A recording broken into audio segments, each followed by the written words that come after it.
Beasts of the Southern Wild, 2012, is a fantastical drama film adapted from Lucy Alibar's one-act play, Juicy and Delicious. Co-written and directed by Benh Zeitlin, the film premiered at the Cannes and Traverse City film festivals.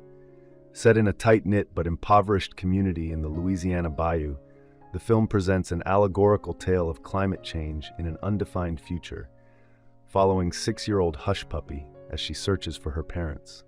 The film garnered numerous nominations and awards, including an Academy Award nomination for Zane Wallace, who at 9 years old became the youngest nominee for the Best Actress Award. The story begins as a storm approaches the bathtub, an isolated bayou community separated from the mainland by a large levee. Hushpuppy lives with her ill-tempered yet protective father, Wink. Despite the impending storm, they remain hopeful about their future. At school, Miss Bathsheba teaches the children about aurochs, prehistoric tusked beasts being released from the Earth's melting ice caps. When Hushpuppy returns home, she finds her father missing. After repeatedly calling for him, he eventually returns, wearing a hospital gown and identification bracelet.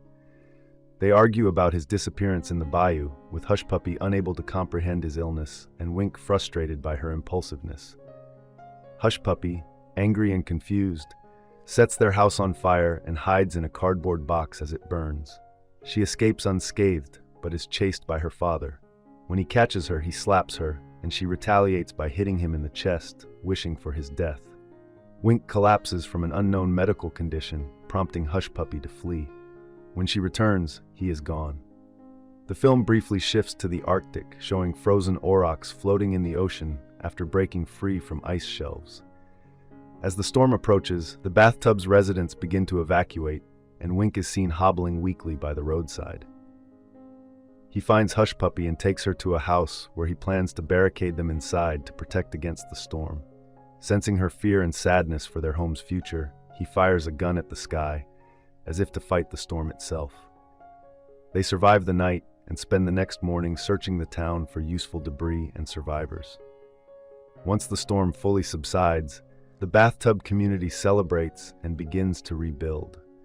However, their efforts are complicated by the salt water that has leaked into their freshwater system. Wink decides to solve this by destroying the levee to drain the salt water. He recruits a small group, and they successfully use dynamite to blow apart a section of the levee wall with the help of an alligator gar, causing the salt water to recede.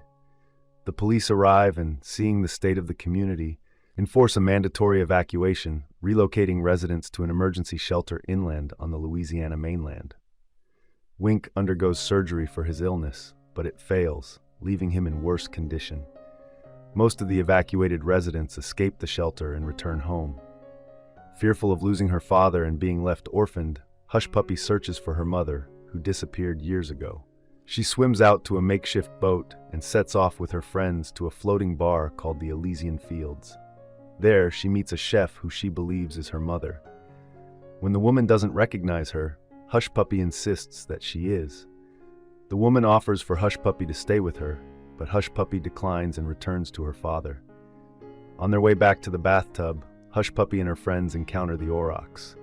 Hushpuppy stands up to them, and they leave her unharmed. At home, Hushpuppy finds Wink on his deathbed and says goodbye. After listening to his heartbeat one final time, she constructs a funeral pyre and sets it on fire. The remaining residents of the bathtub join her in watching it burn.